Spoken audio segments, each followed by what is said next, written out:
Seguimos en directo en Cuestión de Prioridades. Hoy tenemos a un político, a un alto cargo de la Junta de Castilla y León, que en sus responsabilidades como consejero tiene que tomar medidas a diario que afectan de lleno a los ciudadanos. Imagínense lo que nos toca, los asuntos de vivienda, medio ambiente, infraestructuras, incendios, demografía, en un día como hoy, además, donde hemos conocido que la población en nuestra comunidad cae en 1.300 personas en el primer trimestre.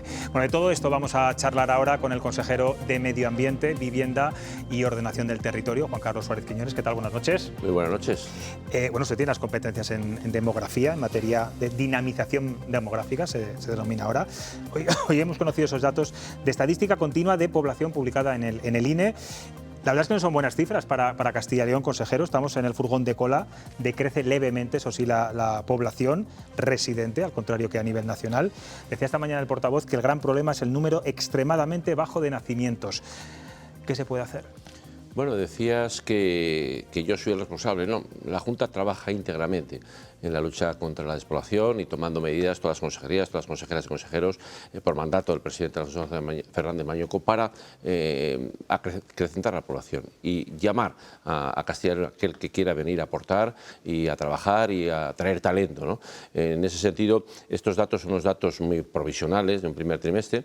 El año pasado Castilla y León creció en 8.300 personas.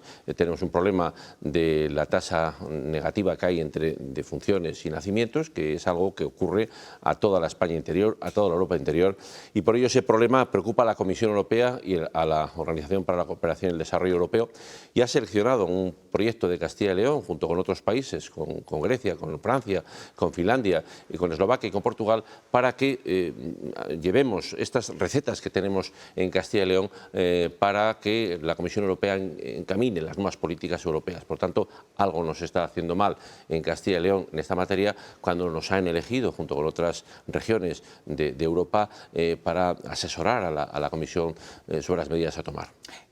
Ahora que se habla mucho de inmigrantes, está el debate de estos días, sobre todo en la campaña catalana. ¿Son los grandes salvadores de la recuperación de la población, de cambiar esa tendencia de los últimos años? Bueno, en España ha sido muy importante la repoblación de España con personas que vienen de fuera de ella, ¿no?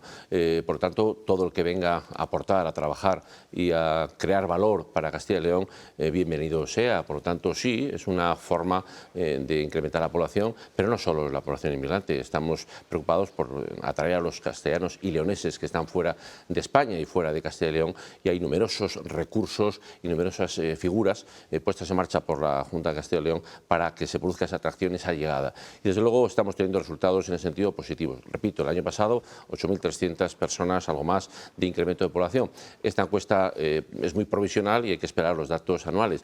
Y esta encuesta de 1 de abril de 2003 a 1 de abril, perdón, 23 a 1 de abril de 2024 registra un incremento del 0,2%. Por lo tanto, son datos que hay que interpretarlos adecuadamente. ¿Cómo son los políticos? Se quedan siempre con el dato positivo, buscan ahí. ¿Cómo son los periodistas? Siempre encontráis, buscáis el dato para pinchar. Es el dato de hoy. Hace 2 años se creó un Consejo de Dinamización Demográfica, liderado por usted, en el que se buscaba, digamos que un nuevo enfoque que permitiera la eficacia de las medidas que se están llevando a cabo para luchar contra la despoblación.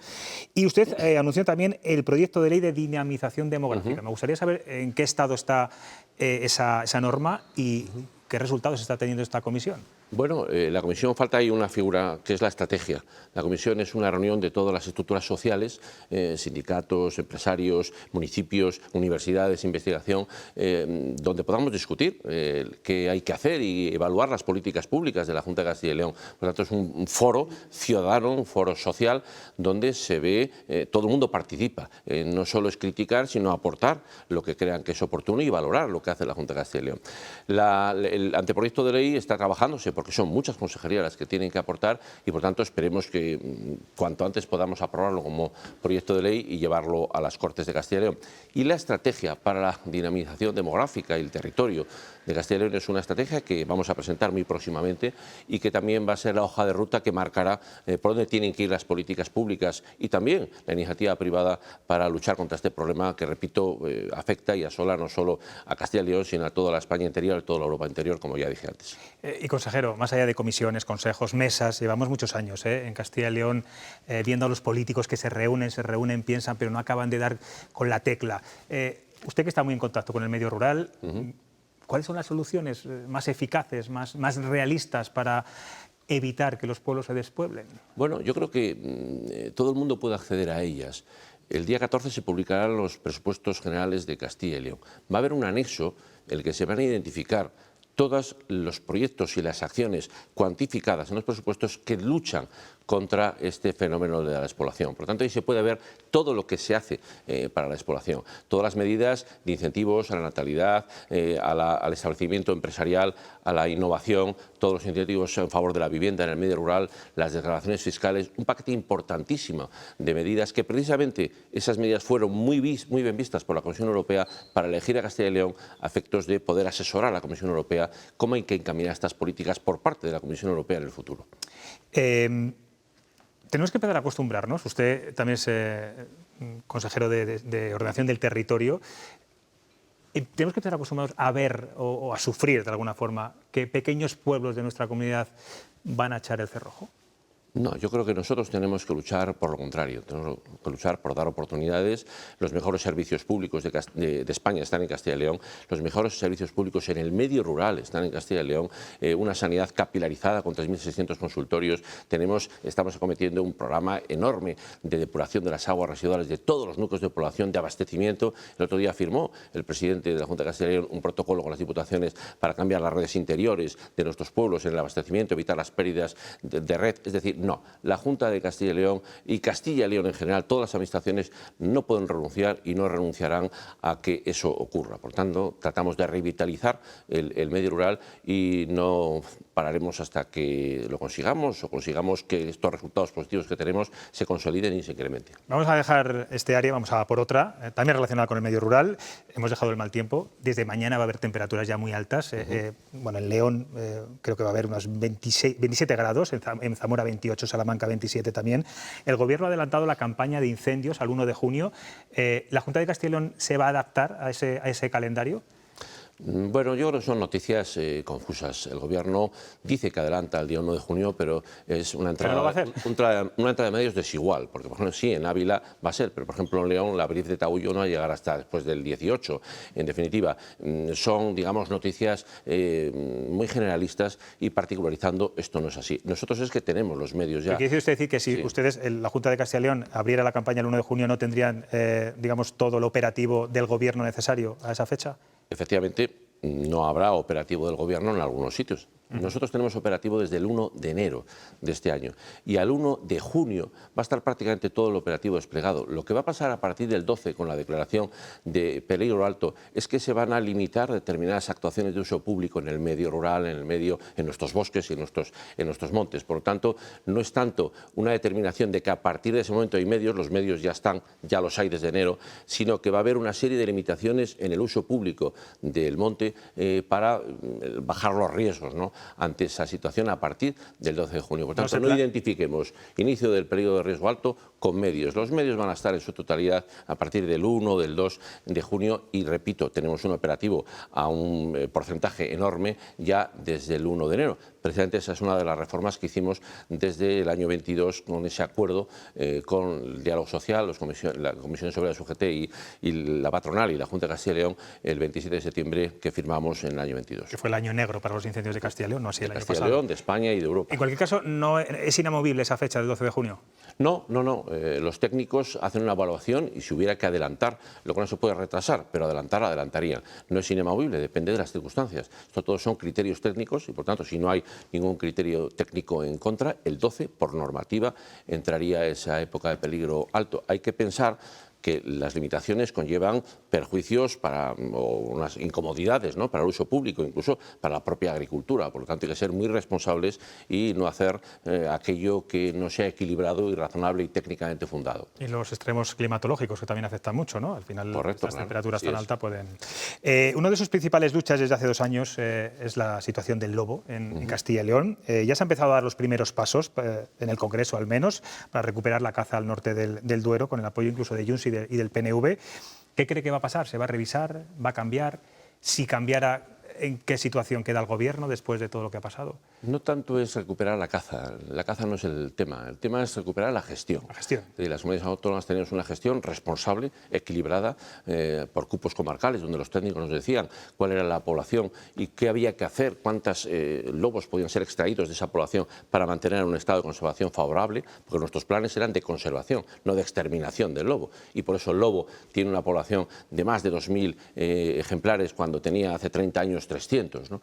Entonces, eso es lo que el Gobierno arrebató de forma injustificada y que está originando pues, la zozobra de muchísimos ganaderos y que está poniendo en peligro la actividad ganadera en el medio rural. En el medio rural más alejado, que estamos ahora en las zonas de extensivo, y por tanto es un elemento negativo en la lucha contra la despoblación de la que antes hablábamos, ¿no? Por lo tanto, Europa ha dicho claramente, la Comisión Europea, que es necesario cambiar el régimen, precisamente para recuperar el que tenía Castilla en el norte y extenderlo a toda Europa, y lo que esperamos de la sensatez del Gobierno, si es que le entra, es que asuma esos postulados. De momento, esa proposición de ley se ha admitido a trámite, se ha aceptado y, por tanto, está tramitándose.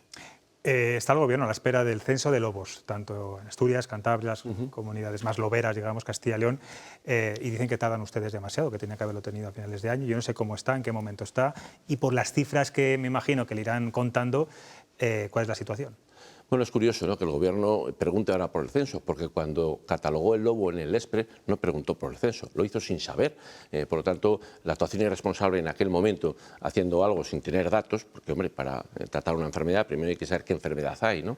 No preguntó cuántos lobos había en aquel momento. Nosotros siempre hemos tenido los datos. Lo pregunta ahora porque ahora, como ve que atenaza un viento importante, fuerte de la propia Europa en contra de lo que ellos hicieron, quieren poner disculpa en que no tienen datos y se los tienen que dar. Se los vamos a dar, que no se preocupen. Ya está terminado el censo en Castilla y León, estamos coordinando con las comunidades autónomas limítrofes que tiene el lobo para afinarlo y, desde luego, siempre hemos tenido esos datos y siempre los hemos puesto a disposición del Gobierno, pero nunca los quiso. ¿Y cuáles son esos datos? Los datos son de un incremento de poblaciones y un incremento de la extensión territorial de presencia de lobos, sin duda ninguna. Justo lo contrario a lo que el Gobierno hizo informando a Europa que era lo contrario. Decía que estaba el lobo en regresión. En un informe sexenal 2012-2018 pues mandó unos datos muy erróneos que yo denuncié ante el comisario europeo cuando una de las múltiples visitas, ¿no?, que hice a las instituciones europeas. Se va a ver claramente cuando esos datos se publiquen. Por cierto, la ministra con la que usted ha tenido más encontronazos es la ministra Rivera, que se va ahora a Europa, de número 1 por el Partido Socialista. ¿La va a echar de menos? ¿Cualquier persona que venga va a ser mejor? Bueno, creo que voy a reservarme la valoración. Puede hacerla si quiere. Bueno, en definitiva, le deseo personalmente todos los éxitos, pero para nosotros ha sido muy negativa en numerosos aspectos de su acción política. Por lo tanto, bueno, pues tanta paz lleve como deja, y esperemos que el nuevo responsable o la nueva responsable pues asuma la defensa del medio rural, asuma verdaderamente la lucha contra la despoblación, porque es una vicepresidenta para el reto demográfico y ha sido contra el reto demográfico. En consecuencia, esperemos que haya otras políticas. Vamos a hablar de vivienda. El Consejo de la Juventud alertaba ayer en su observatorio que los jóvenes cada vez tardan más en emanciparse, que necesitan el sueldo de 8 años para comprar una vivienda y dedican más de la mitad de su salario al alquiler. ¿Por qué no es usted partidario de intervenir el precio, desorbitado precio en algunos casos, del alquiler? Y yo no sé si finalmente la Junta no va a declarar esas zonas tensionadas como recoge la ley de vivienda del Gobierno. Nuestras políticas no son esas, no son las de la intervención, las de la prohibición, las de la limitación, son las políticas de la incentivación, de promover un mercado de alquiler seguro, de dar seguridad jurídica. Hombre, si alguien piensa que sea seguridad jurídica modificando la ley de enjuiciamiento civil para que no haya forma de recuperar la posesión de una vivienda cuando te la ocupan, que es lo que ha hecho la ley de vivienda del Estado, esa es la forma de que alguien que tiene su vivienda de los ahorros de toda su vida para poner en alquiler, la va a poner en alquiler en esas condiciones. No, nuestras políticas son una política de alquiler seguro, donde damos ayudas al alquiler a todas las personas, incluidos por supuesto los jóvenes, y especialmente a los jóvenes en el medio rural, donde les pagamos el 75% del alquiler, con un pago bancario del alquiler, con una seguridad jurídica, evitando las bolsas de fraude y dando, por lo tanto, tranquilidad al propietario respecto a que tiene que pagar el alquiler, el inquilino, pagar por el banco para poder beneficiarse de las ayudas. Fomentamos también eso a través de una construcción de vivienda en alquiler para los jóvenes. Estamos en un programa de construcción de 1.600 viviendas especialmente para jóvenes, en un programa de 500 viviendas que vendemos a los jóvenes con un descuento del 20%, ayudándoles a obtener una hipoteca con un aval del 17%, 17,5% suplementario a la garantía, que es ya la hipoteca, que es del 80%. Un conjunto de medidas que hace que la vivienda para los jóvenes en Castilla y León sea una oportunidad. No hablemos de los incentivos fiscales. Comprar una vivienda a un joven en una población rural de Castilla y León, el impuesto de transmisiones patrimoniales que paga son 15 euros. En otra comunidad son 15.000 para una vivienda de 150.000 euros. Por tanto, el conjunto de medidas fiscales, de ayudas al alquiler que damos a todas las personas que lo solicitan y de nuestro programa de construcción y rehabilitación de viviendas para alquiler joven es francamente oportunidades. Y las viviendas de protección oficial o viviendas de alquiler público, es verdad que no es solamente exclusiva competencia de las comunidades autónomas, están todas las administraciones. ¿Qué va a hacer la Junta de Castilla y León? Porque es una forma también de que sea más accesible para los jóvenes entrar en una vivienda. Sí, estas viviendas que estamos comentando son viviendas de promoción pública en terrenos que nos ceden los ayuntamientos para fomentar efectivamente el mantenimiento de los proyectos de vida. Y yo creo que es un programa absolutamente perfecto para los jóvenes. Los jóvenes, para anidar en un territorio, en Castilla y León, en un medio rural, tienen que tener una forma de vivir. Ahí están nuestros programas para incentivar el emprendimiento agrícola, el emprendimiento a través de unos regadíos, que es esa forma moderna de desarrollar la agricultura. Ahí están nuestros programas de apoyo a las nuevas iniciativas empresariales, pero hay que darles vivienda. Y eso es precisamente lo que hacemos a través de este programa, darles vivienda, que es la forma de que ese bien tan necesario pues fomente el iniciar un nuevo proyecto de vida en el medio rural. Hablaba de la ocupación ilegal de viviendas, está muy de moda ese tema ahora, lo sacó el propio Rajoy hace unos días. En Castilla y León el perfil de los ocupas son siempre inmigrantes ilegales, como vino a decir el presidente del Partido Popular. Bueno, yo creo que no se puede generalizar.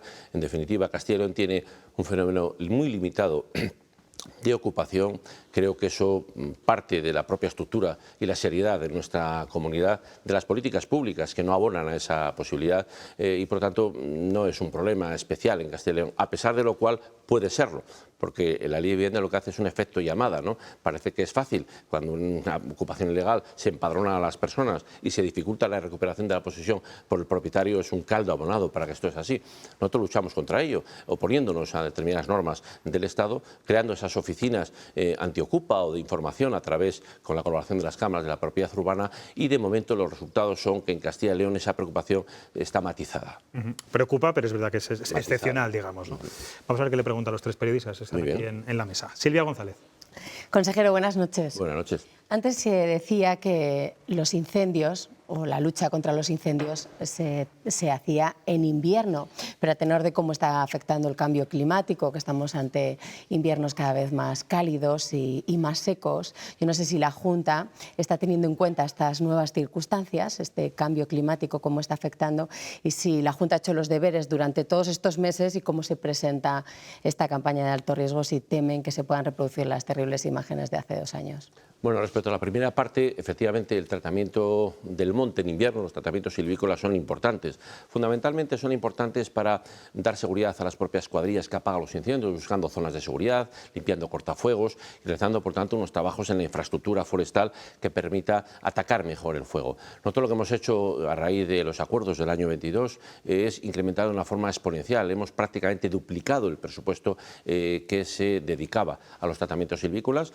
Antes las cuadrillas tenían una media de trabajo de 6 meses o 6 meses y medio al año, ahora tienen un mínimo de 9 meses, hay cuadrillas de 12 meses y por tanto ha habido un incremento muy importante de inversión. Hay que pensar que el año pasado, impulsados también por los fondos europeos, pasó de dedicarse unos 60 y tantos millones, 70, a la extinción y a la prevención de incendios, a llegar a invertirse el año pasado 143 millones, donde se hizo una renovación del parque móvil, de las infraestructuras y del incremento de trabajo de ese personal, tanto el personal público laboral como el personal contratado. Por tanto, sí que estamos haciendo unos importantes deberes para estar más preparados. ¿Las condiciones laborales de los que apagan el fuego han mejorado? Porque era una de las grandes quejas. Bueno, los que apagan el fuego son cuadrillas contratadas que tienen, por lo tanto, un convenio colectivo que negocian los sindicatos con la patronal y que, bueno, es un convenio que se firmó y que, por tanto, reflejará las mejores condiciones que la parte social y la parte sindical haya considerado que tienen que tener. Nosotros lo que hacemos es dotar las licitaciones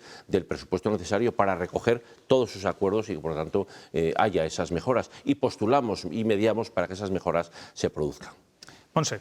Sí, insisto un poco en la pregunta de Silvia. ¿Cómo prevén la campaña de incendios de este año? No sé si se podría dar una previsión, porque cuando llueve mucho dicen que mal porque hay mucha vegetación, cuando no llueve mal porque hay sequía.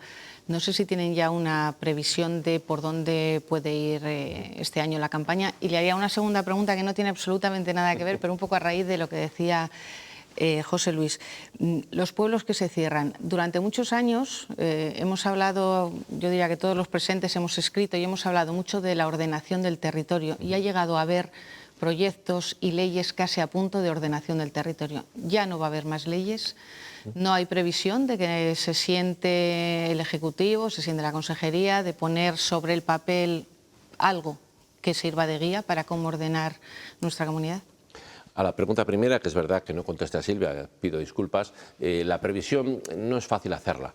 Llover como ha llovido hasta ahora es bueno o malo para el verano. Hombre, siempre es bueno. Primero es bueno porque es bueno llenar los pantanos y tener un lugar donde aprovisionar a los helicópteros y dar pues a la agricultura y a la población agua, ¿no? Pero claro, la tierra está húmeda, pero hay mucha más maleza, yo no sé... Bueno, sí, pero hay mucha más maleza, pero también la humedad entra en el leño de los árboles y los hace más resistentes a los fuegos, y por tanto los fuegos son más lentos y son más fácilmente atacables. Hay que pensar que en el año 22 había una sequedad terrible de hasta el 2%, no había llovido en meses y que se había producido pues unas inversiones térmicas, temperaturas de hasta 40 grados, vientos cambiantes de más de 70 kilómetros por hora, unas condiciones francamente infernales, ¿no?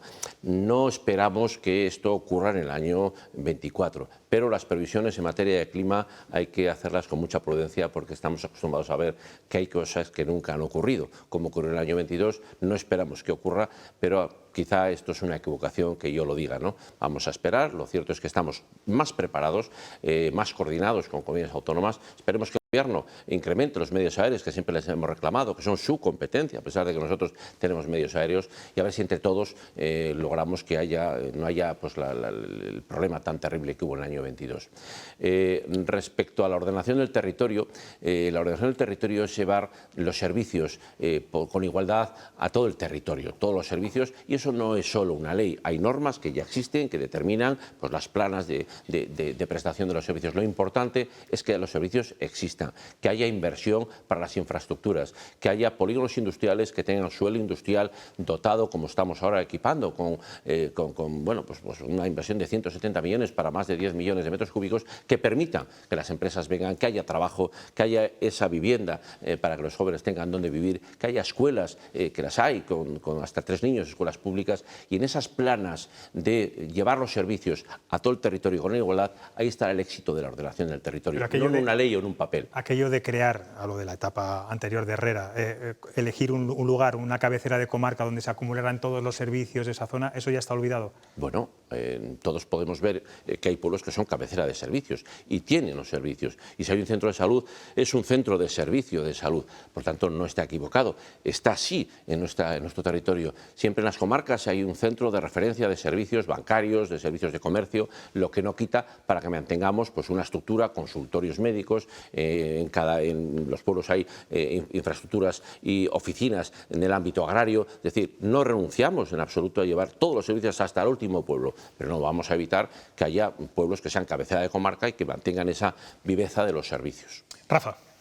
Yo, consejero, le voy a llevar a mi terreno y también un poco a la noticia del día, ¿no? Que es la UPA hostil del BBVA sobre el Sabadell.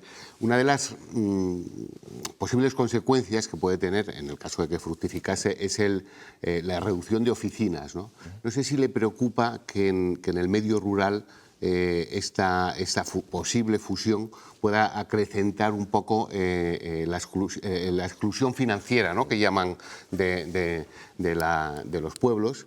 Y luego despedía muy alegremente a Teresa Rivero hacia Europa. Y yo le digo, ¿no le preocupa que pueda seguir haciendo trastadas allí? Porque aquí las ha hecho bastante.